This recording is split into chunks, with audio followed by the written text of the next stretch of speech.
morning, everyone. This is Julie McDonald with Microcom Technologies, and I'd like to thank all of you for attending today's webinar with Tycon Systems. Today's host is Seth Ellen, and he is their Sales and Marketing Manager, and he'll be presenting today. If anyone has any questions, please submit them in the question box, and Seth will answer them at the end of today's presentation. Seth, thank you so much for being with us today. We're looking forward to what you're going to be sharing with us. I am finished for now. Please go ahead and take it on over. Great. Thank you so much, Julie. Happy to be here this morning. Hope everyone's doing great. Appreciate everybody joining. Today, I'm going to cover, dive in a little bit deep to Tycon Systems and what we offer, some of our product offerings. We have three main brands when it comes to Tycon Systems. We have our Tycon Solar, which is all of our remote power off-grid solar solutions, as well as outdoor battery backup systems, mobile trailer, solar trailer. We have our Tycon Wireless, which is pretty self-explanatory. We have some point-to-point bridges, and then our Tycon Power products. Our Tycon Power is going to be our DC converters, PoE switches, PoE injectors. So I'm going to dive in a little deep to some of these different brands and what we offer here. So we'll start off with Tycon Solar. So what we do is we design off-grid solutions when you're trying to power some security cameras, access points, irrigation pumps, security gate, LED lighting. And we offer systems anywhere from 2.5 watts continuous to 200 watts. How we design the system is we look at the total power draw of all the devices that you're powering. So we'll look at the data sheets to find out the total draw from each device, as well as the voltage requirements. Many different companies, manufacturers have different voltage requirements. Maybe an access point is 24 volt PoE. Maybe a camera might be 48 volt. PoE at 802.3 AT compliant, maybe a 12 volt DC for lighting and the pumps. And so we look at the total power draw, and then we look at the peak sunlight in your specific area. And then we run the calculator and see how many panels and batteries are needed to power your devices.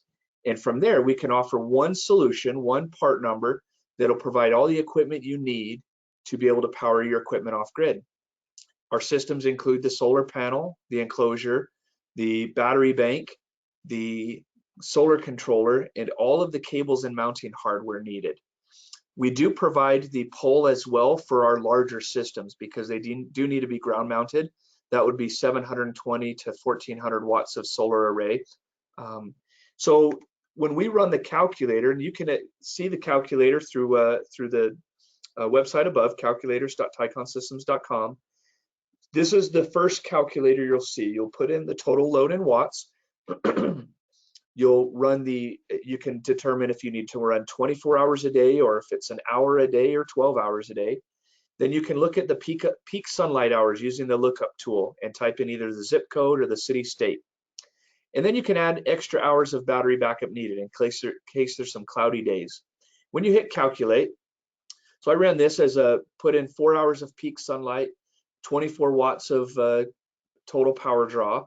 You'll need at least a 165 watt solar panel with 192 amp hours of battery bank. And that would give you that extra 24 hours of battery backup. And then you'll see the suggested Remote Pro systems. So a system like this, a design like this, would require one enclosure with 4 batteries, they're 52 amp hour batteries, and a 2 panel of 85 watts each. So you'd have a system something like this. Now our part numbers we try to make intuitive. RP just stands for Remote Pro. The L in the first 2 part numbers would be our large aluminum enclosure. This can be operated in 12 volt DC output or 24 volt DC output. The RPSTL would be our larger steel enclosure, and that can hold up to 8 batteries, so just gives you some extra room in there. The M stands for MPPT solar controller. Now, for those of you that are wondering, I need more training on this. We actually recently did a webinar with Microcom. It is available on their YouTube page, so you can refer to that, and I dive much deeper into how to design. But this gives you at least an idea of the difference between MPPT versus not, which would be our PWM, is explained in more detail. The 200, that signifies our battery bank, 200 amp hours, and then the 170 is our solar panel array. So just as a quick cover of our Remote Pro system design, okay? And obviously our team is available to help as well. If you're having trouble finding data sheets or understanding, we have a team that specializes in the design, and we're happy to help you. Next, we have our UPS Pro. Now this would be for our just battery bank. You have AC power, but maybe you have some blackouts or brownouts, or just need dedicated power, whether it's 3 hours or 24 hours backup. Again, we have various systems or enclosures that we offer with this. So we have our small DC enclosure, which holds 9 amp hours of battery, a polycarbonate enclosure or plastic that can hold up to 36 amp hours. We have a couple of pole mounted aluminum enclosures that can hold anywhere from 100 to 200 amp hours. And then our larger steel that holds up to 800 amp hours. We also have our ground mount aluminum enclosures that can hold 720 amp hours, so a much larger system as well. Similar calculator, right? Same site. Here you're just going to put in your total load in watts and then how many hours of backup time that's needed. So for here, I put in 39 watts of total power draw and 24 hours of backup time. Hit calculate, and we'll need at least 156 amp hours battery bank. So that would be a similar enclosure like our previous. This would hold 200 amp hours and rated up to 600 watts. So if you needed a shorter period of time but a higher draw, this would be a similar system for you. Now you see that there's a 12/24, so that would actually be available in 12, 24, and 48 volt output at the 200 amp hour battery bank. Next, we're going to go into our Mobile Solar Pro. This is a standalone trailer as pictured here. We also have many different color options. Black is our standard, and that's basically just the standard trailer that we offer. But if you do need a special color, we can have you work with our trailer team, and they can help you pick out either orange or blue or green. We've had pink trailers. White's becoming more popular. With this system, we have a 720 watt solar array as well as a 720 watt or 720 amp hour battery bank. Extra panels and batteries can be included as well. We have an 18-foot pneumatic mast. So within that enclosure, everything is pre-wired before delivery. We have a an air compressor that will be able to send the pneumatic mast up to the 18 feet, has locking pins, all of the cables embedded. With this system, we also provide a die-cast enclosure at the top with one of our switches that will provide power to your devices. Now, we don't offer the cameras. That's what you're going to pick. You select whatever cameras and system or devices that you want to power at the top, and then we'll be able to power that for you. So great mobile solution, drop off on a construction site, leave for several months, or maybe running some point of sale or Wi-Fi hotspot at a concert or venue for a short period of time. So a lot of different applications that can be used with our Mobile Solar Pro. Now let's jump into Tycon Wireless. We offer a couple of different options when it comes to our wireless. This is our standard Easy Bridge. It's a 2.4 gigahertz, 100 meg up to 3 miles. It is a true plug and play. This means they are pre-configured. You have your A side, which would be your access point, and your B side, that is your client side. This will give you up to 3 miles of, like I said, 100 meg layer 2 wireless connection.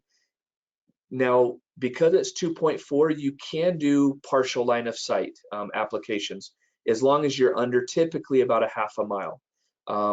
This is used usually to connect a couple buildings together without having to shoulder the expense of trenching and running a data line.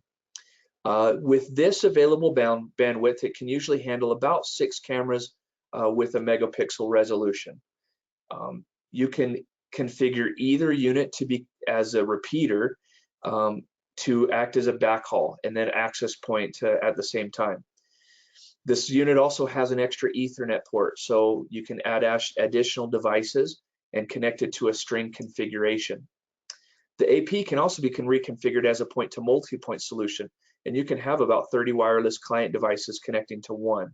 The antenna that's included with this has about a 25 to 26 degree beam width, so as long as you're in that range, you'll be able to connect to those various devices. We do have state-of-the-art encryption for secure wireless communications, and we do have an industrial operating temperature range from negative 30 degrees Celsius to positive 70 degrees, and a very low power consumption. So power consumption on each radio is about 4 watts. So if you're designing something for a remote power solution using our solar panels, then this would be a good option because it is such a low power draw. Then we also offer our EasyBridge Dual AC. This is a dual frequency, so you have the option of 2.4 or 5 gigahertz. It operates as separate radios, basically. So 802.11 AC is the 5 gigahertz up to 900 meg, and 802.11n at 2.4 gigahertz or 300 megabit.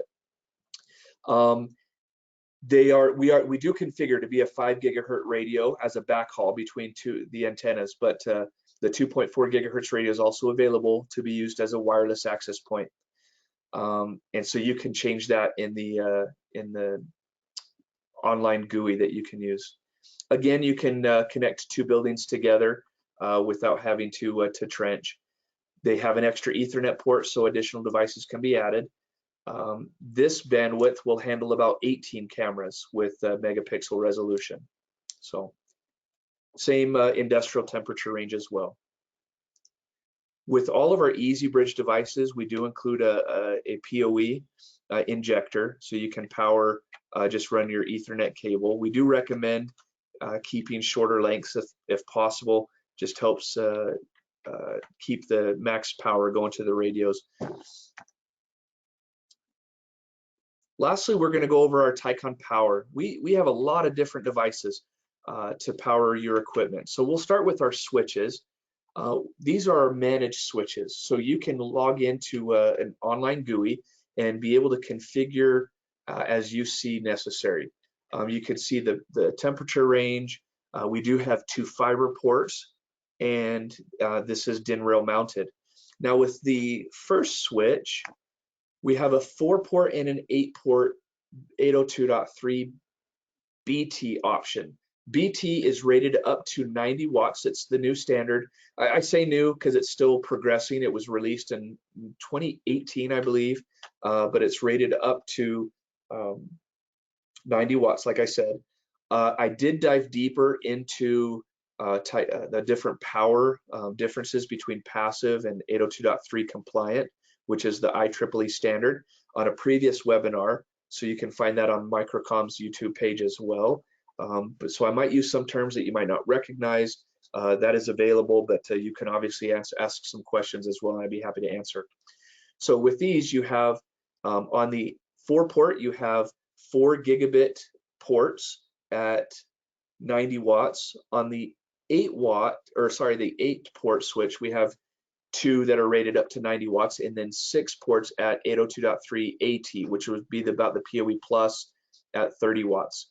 Layer 2 Plus with the quality of service features and performance, and then you can do all of those extra features. Next, we have our SW8G, G for gigabit, AT for 802.3 AT, /24 for 24 volt PoE. So the 8-port switch, you can configure each port separately. So if you need 3 ports at 24 volt, you can do that, and then the others at 802.3 AT.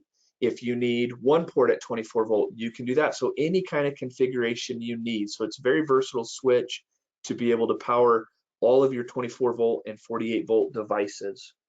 Now, if you do need an extra power off of your switch, maybe a couple ports at 60 or 70 watts, you can use our SW8G AT/BT/24.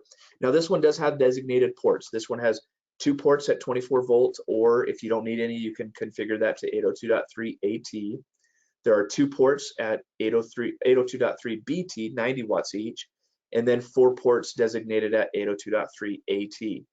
Now, one option, if you do have a managed switch like this, or maybe you have your own switch that's all 802.3 AT or BT output, or let's just say 48 volt, we do have a PoE converter that's just an inline. So you just have like an Ethernet pigtail run to our PoE converter, and then be able to down convert from 48 volt down to 24. So if you don't have enough 24 volt devices, you can use something like this to be able to convert and work with your necessary equipment.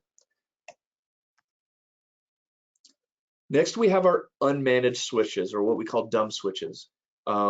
This is just going to provide PoE, which is power over Ethernet, so power and data to different devices. Our most popular is our SW5G-24, and there's also a high power version. What this does is it takes 12 to 36 volt DC input and converts to 4 ports at 802.3 AT. You have that one data link uplink port as well, making it a 5-port switch. So you have 35 watts per port, but there is a maximum of 70 watts. And then our HP version is up to 140 watts with a 24 volt DC input. So great to switch when you have, maybe you have a 12 or 24 volt DC battery bank, but you need 48 volt for those cameras. This is a great switch. Then we have our Versa switch. Now this switch, same form factor. I think that's actually the picture of the Versa. So this will take 44 to 58 volt DC input, but has 1 port at 24 volt PoE passive PoE, 3 ports at 802.3 AT, so 30 watts each, and then 1 port at that 90 watts, 802.3 BT. So if you're powering an access point and then 2, 3 cameras that are maybe lower power cameras, but still require that standard 802.3 AT, then you can power that, and then you have that high power or PoE++, you can power from this as well.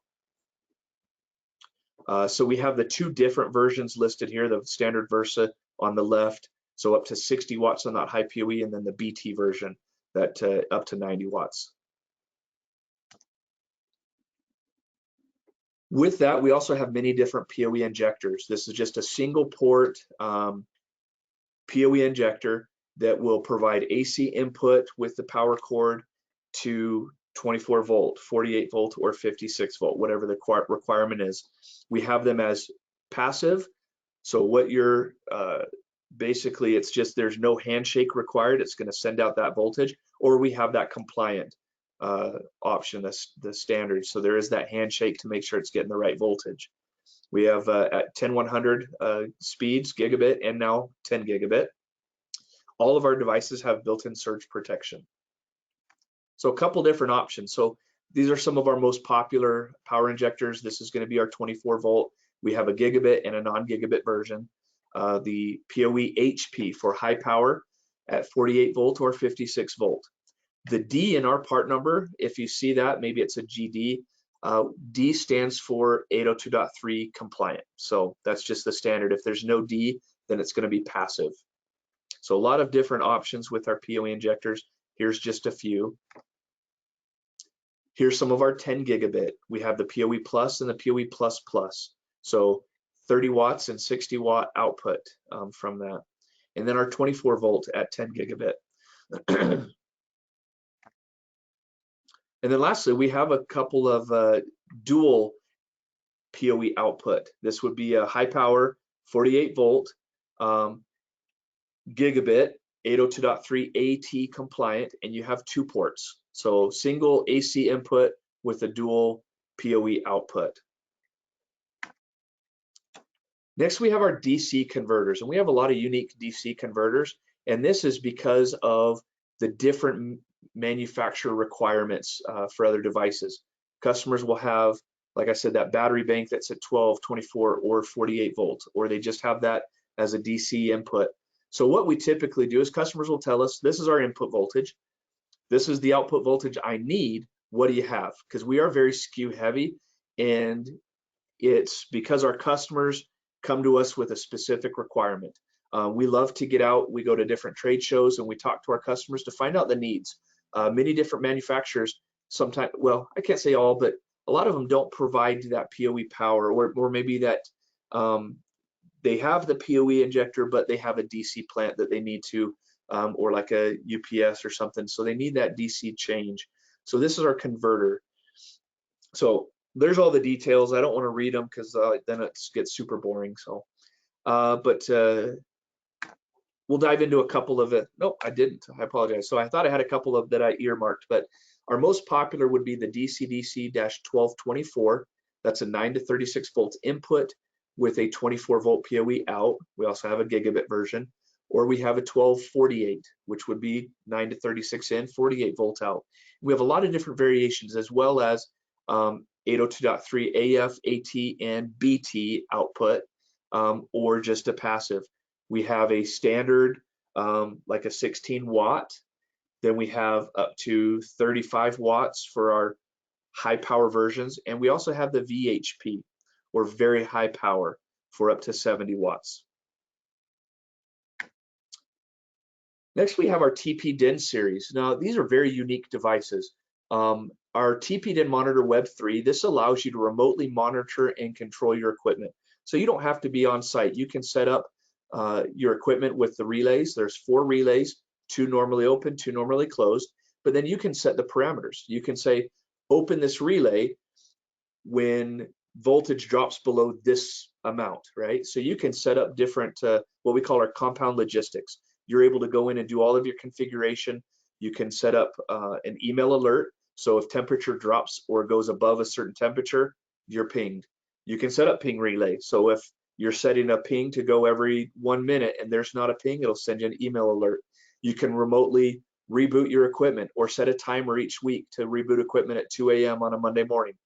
So a lot of different things that you can do. You have 4 volt meters, 4 current sensors, and then the 2 temperature sensors as well. So DIN rail mounted, but just a great unique device to allow you to look at your history, your data logger, your graphs, all of that online.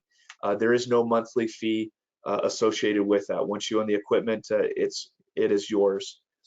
Then we have our TP-DIN PoE relay, and this is just a 10 amp relay, 1 port, to be able to do something similar, right? So a lot of our customers are using these for maybe their irrigation pump that needs a relay to turn on and turn off. Then we have our DIN rail mounted AC input power supply. So this would be a DC output to maybe your switches, your high power switches. We have 2 options, our 120 watt and up to 240 watt, but just a great inline DIN rail mounted solution to be able to power your PoE switches, IP phones, security cameras, telecom, that kind of stuff. So let's see. Now we have some products coming out soon. I'm going to dive in a little bit to some of them, but some are still in progress. I can't get into too many details, but we do have a new 5 gigahertz Easy Bridge that we're coming out with. I would say probably in Q1 of next year. It's going to be a much smaller form factor than our current, but it is going to have up to 900 megabit throughput. So a great little wireless bridge for very low cost. Then we have a true dual radio, dual AC. I say true because our current dual AC, you either work in 5 gig or 2.4. They're not a dual. So this would be your true dual. You can run your backhaul at 5 gigahertz and then set up a Wi-Fi hotspot at 2.4 gigahertz. Again, I'm anticipating maybe end of the year or early next year for release of our new dual AC. We have a couple new polycarbonate enclosures. This will make we have customers that just buy the enclosure because they're versatile, they're great, high quality, low cost enclosures. But we do have a 15 by 11 by 6 and 11 by 7 by 6 coming out soon. We're hoping to have those by the end of the year. And these will allow for more versatile Remote Pro and UPS Pro systems, having maybe a bigger battery bank or smaller, right? Depending on how much space is needed.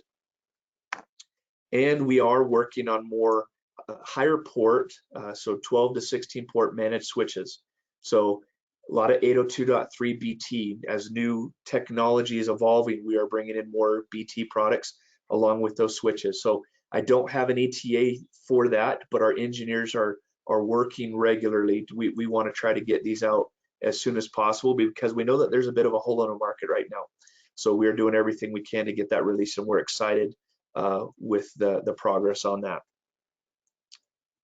All right, I am going to turn that back over to Julie and see if there's any questions that have come in.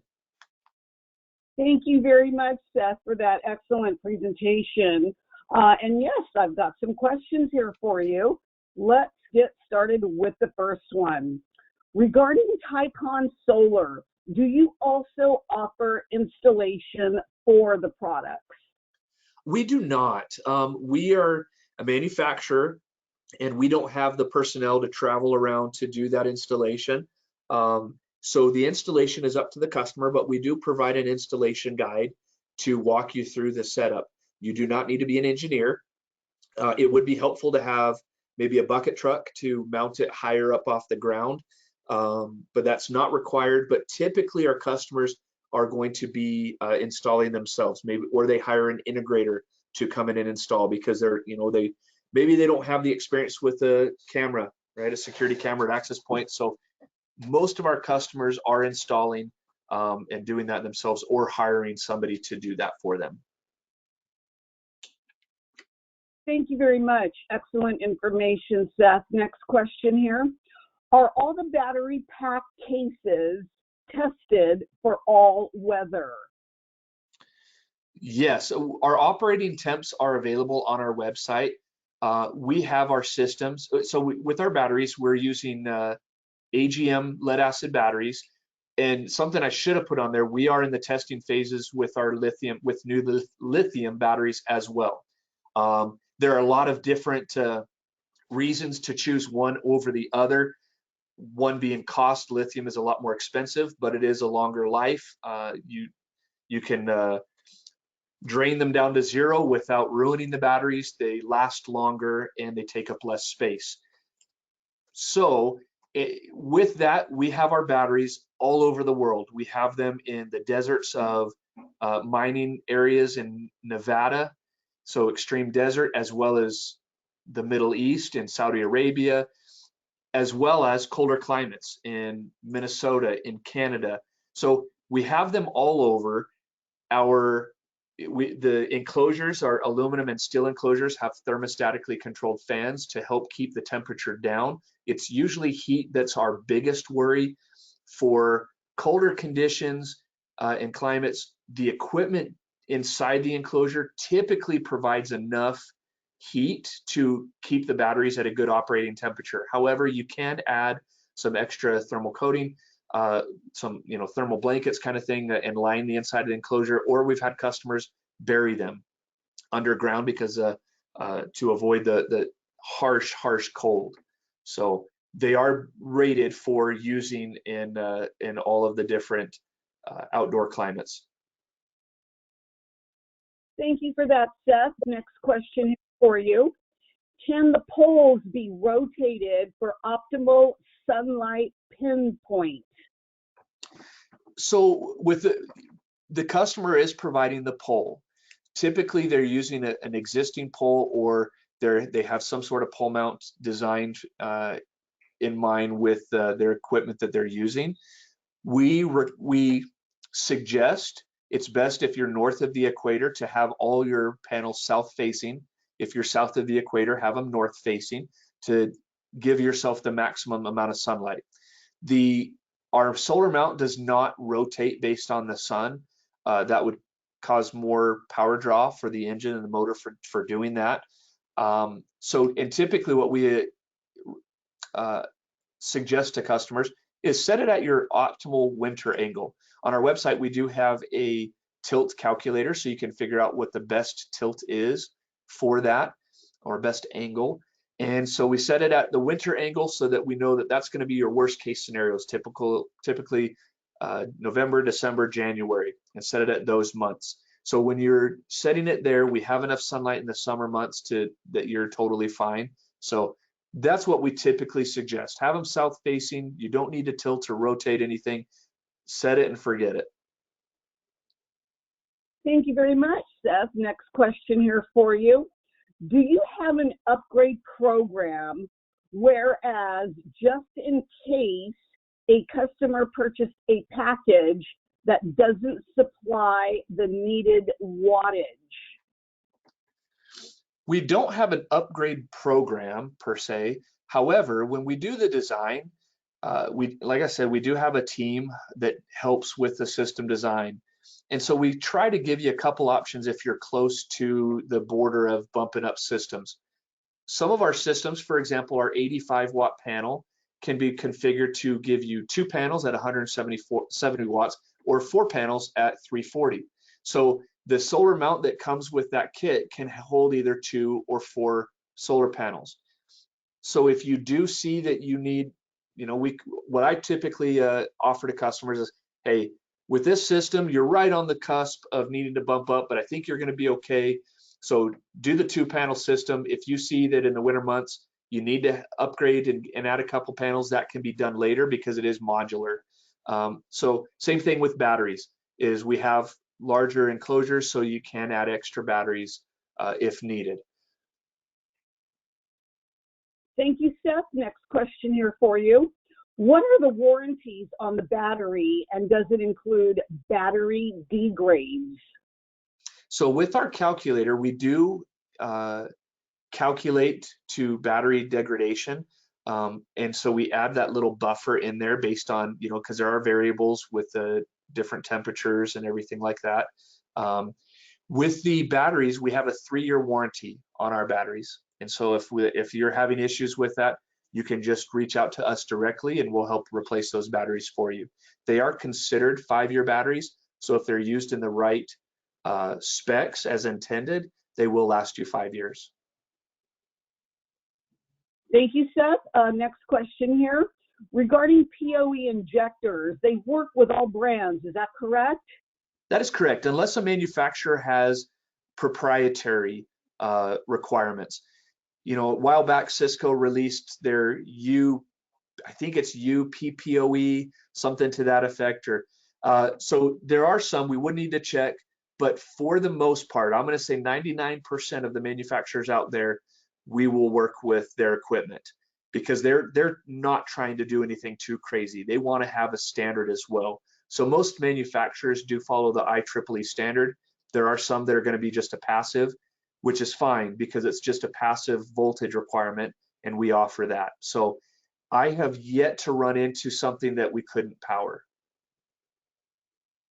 Excellent, thank you. Couple more questions here. Next one, do all models offer 12 and 24 volts? I'm assuming that's referring to our Remote Pro and UPS Pro system. The short answer is no. The long answer is it's all capable with a DC converter. For example, if we have a Remote Pro system that's only using 1 solar panel, well, the solar panel might be a 12-volt solar panel. So we wouldn't be able to get 24 volt from the load output. However, you have the 12 volt with our DC converter can then change that to a 24 volt. So most of our systems, yes, can be used in 12 or 24 volt. It's based on because our batteries are 12 volt, so they can be wired in series and double up to 24 volt or 48 volt if you have the batteries for it, or you can wire them parallel and keep them at 12 volt. So most of our systems can be, but there are a few that's a 12 volt only, or maybe we're using a 24 volt 30 watt solar panel, that would just be a 24 volt only. But when we're doing that system design, that's why we look at all the data sheets. We pull that. I hesitate when somebody says, hey, I've got a design, I need 100 watts. Great, tell me the part numbers. I really want to verify, because I want to make sure that they're reading the data sheets wrong. We do this for a living. We've done this since 2008. We want to make sure that we're getting the exact system that they need. And so part of it is looking at the draw. The other is looking at all of the different voltage requirements and then providing that complete kit for them. Excellent, thank you so much, Seth. Can you double remind us, if you haven't already, can we go to your website and find everything we pretty much need regarding customer service, tech support, and then you mentioned system designing and all of that. Can you give us an overview? Absolutely. So if you go to tyconsystems.com, if you scroll to the bottom, you will see the, let's see if I pull up my window. We have our calculator page, or we have a link that says request system design. What that system design request form it looks like is you're just going to type in the part numbers, well, let your contact info so we can send you an email with it, but the part numbers for the devices you're powering, your location. So just give us a city, state, or city, country, or just a zip code if you're in the US, and then any other details that might help us with that design. So that's available. All of the parts, our contact page has our phone number, online chat, email. We want to be as accessible as possible. So yes, all of that information is available on our website at tyconsystems.com. Excellent. Thank you, Seth. That's what we wanted to hear. And thank you so much for answering all of those questions we had for you today. And thank you to everyone for attending.